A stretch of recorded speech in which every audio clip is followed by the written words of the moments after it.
Evangelho de Jesus, conforme escreveu Mateus, capítulo de número 14, versículo de número 22 diz: E logo ordenou Jesus que os seus discípulos entrassem no barco e que fossem adiante dele para outra banda, enquanto despedia a multidão.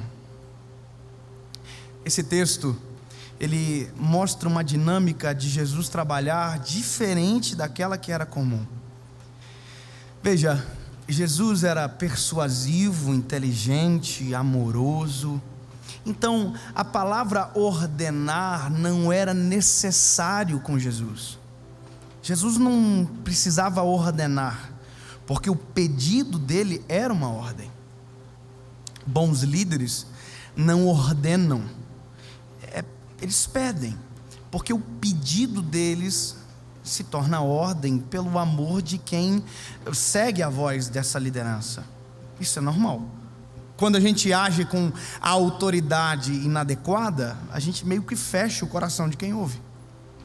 Então, quando Jesus ordena, Jesus não está dando opção deles dizerem: olha, não tem como ir depois, ou esperar o Senhor vir, talvez o Senhor despede a multidão, a gente fica junto. Como Jesus tinha acabado de fazer um milagre de multiplicar pães e peixes, então eles estão tudo meio esbabacados ainda com aquilo, estão tudo meio confuso. Como que sobra pão e peixe de 5 pães e 2 peixinhos? Então estão tudo assustados. Só que Jesus, quando ordena, ele não abre margem para discussão, ele só ordena. Então Jesus, de maneira intencional e imperativa, obriga eles a entrarem no barco e atravessarem para outro lado.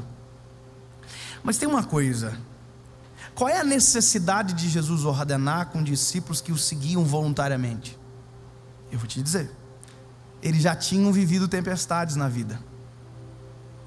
Eles já tinham vivido tempestade. A última tempestade que eles viveram, Jesus estava no barco. Jesus estava no barco, dormindo na polpa. Então, quando a tempestade começa, o vento assola, as ondas açoitam o barco, eles gritam: Jesus, acorda!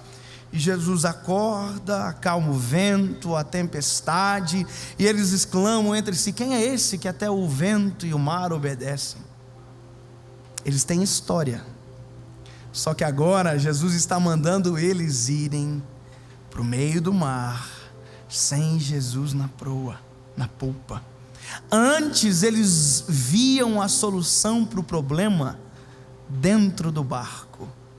Agora, se desse problema, os olhos deles não veriam a solução.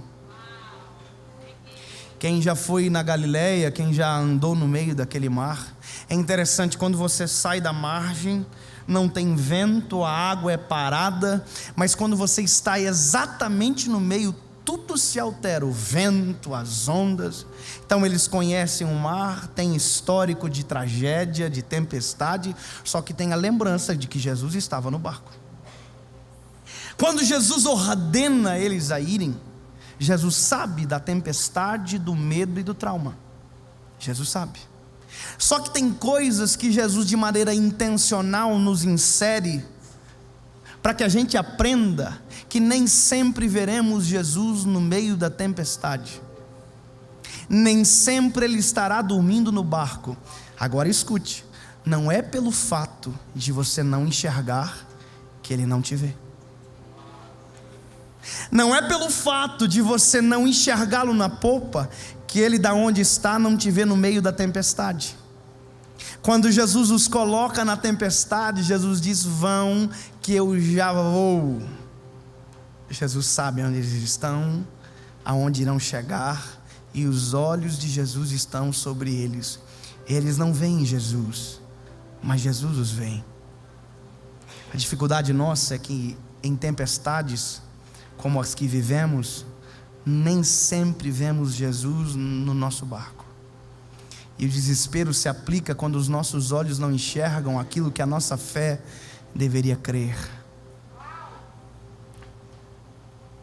Eles estão no meio da tempestade e parece que o programado acontece. A tempestade vem. E antes a solução estava dentro do barco, agora não. Vento, onda, barco, discípulos. Está faltando alguma coisa. Eles estão desesperados, vão morrer, estão loucos, dizendo: nós não temos esperança, porque ele não está no barco essa vez. Nós não estamos vendo ele não está, não tem quem acordar. Eu vou repetir para que isso fixe na tua cabeça. Não é pelo fato que você não vê que ele não te enxerga. Não é pelo fato que você não tem para onde correr dentro do barco que ele não esteja no meio da tempestade próximo de você. Aleluia. A Bíblia vai dizer que a tempestade assola e eles estão desesperados, com medo da morte, quando de repente alguém vem caminhando sobre a tempestade. Qual é a história que eles tinham antes? A história que eles tinham antes veio uma tempestade, Jesus estava dormindo no barco, a gente acordou ele, acalmou a tempestade, ponto. Mas agora a história que eles terão para contar. Jesus vem caminhando por cima das águas no meio da tempestade. Eles olham e dizem: é um fantasma, porque aquilo que eles esperavam era Jesus dentro do barco, e Jesus não está dentro do barco. Aconteceu a mesma coisa com Marta e com Maria. Nem sempre o milagre que desejamos é aquilo que Ele tem para nos dar. Marta e Maria, Jesus está chegando e elas dizem: se o Senhor tivesse aqui, o nosso irmão não teria morrido. Elas estão dizendo: eu queria cura, e para cura o Senhor está atrasado. Jesus: não vim para curar, vim para ressuscitar. Ei, a tempestade está posta, Ele nos obrigou, e se Ele não nos obrigou, Ele não vem. Não tem como vir, não tem barco agora, e aí? E aí Ele está andando sobre as águas, na tempestade. Coitado, Gabriel Medina passa vergonha perto desse homem, porque ele não acalmou a tempestade para andar por cima das águas, ele andou por cima das águas no meio da tempestade. O vento é contrário, o mar é revolto, mas Ele tem domínio sobre todas as coisas. Ele caminha por cima das águas, e Ele está indo ao encontro. A Bíblia diz que quem vê diz: é um fantasma, todos se espantam. E Jesus diz: ei, acalmem, sou eu, Jesus.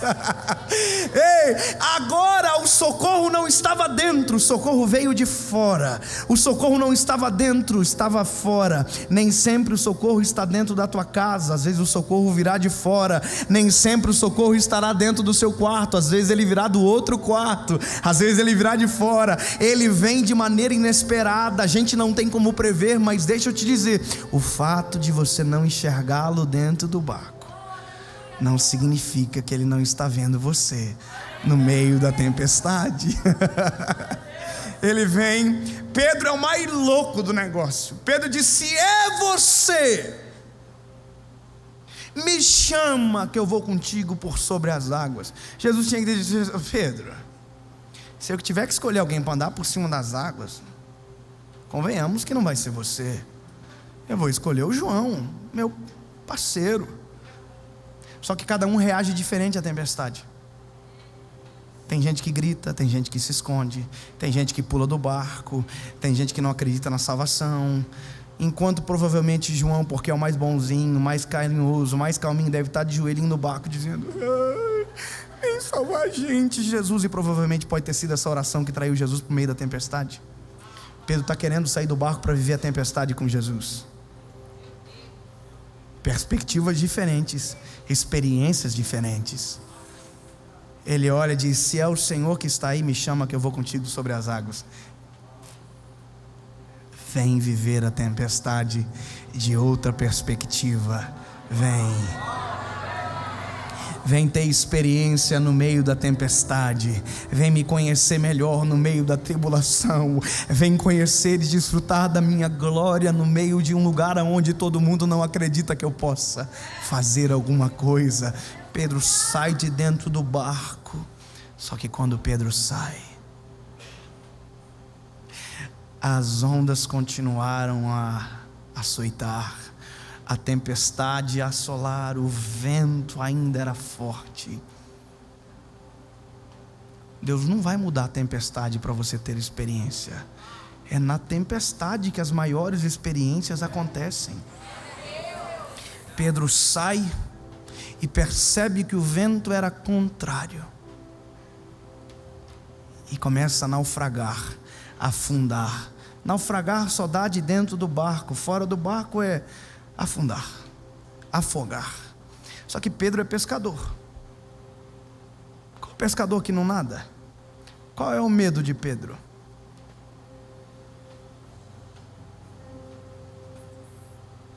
Você acha que foi a primeira tempestade que Pedro entrou? Qual é o medo de Pedro?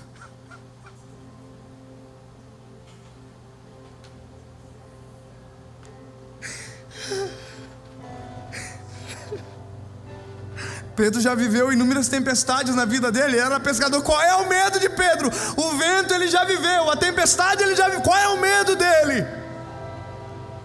Perder Jesus de vista de novo.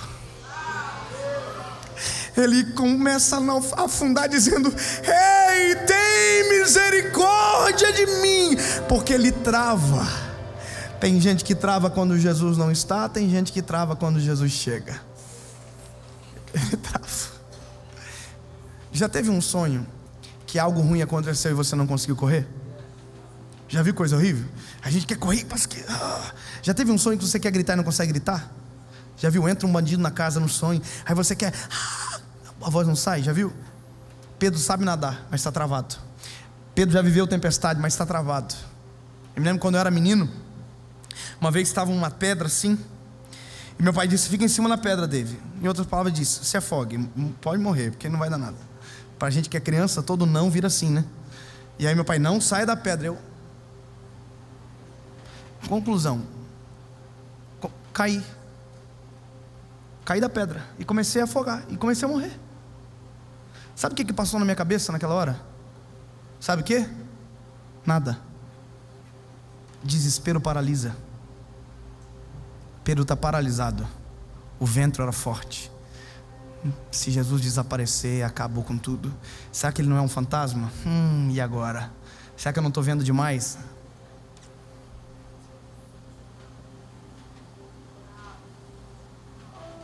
Você pode paralisar, mas eu não paraliso. Você pode travar, mas Ele não trava. Você pode não acreditar, mas Ele não deixa de ser quem é. Ele traz para cima da superfície. Não acalma o vento, não acalma a tempestade. Só muda Pedro em relação ao vento. Pedro é virado para o barco. O vento já não é mais contrário. O vento agora está na parte das costas.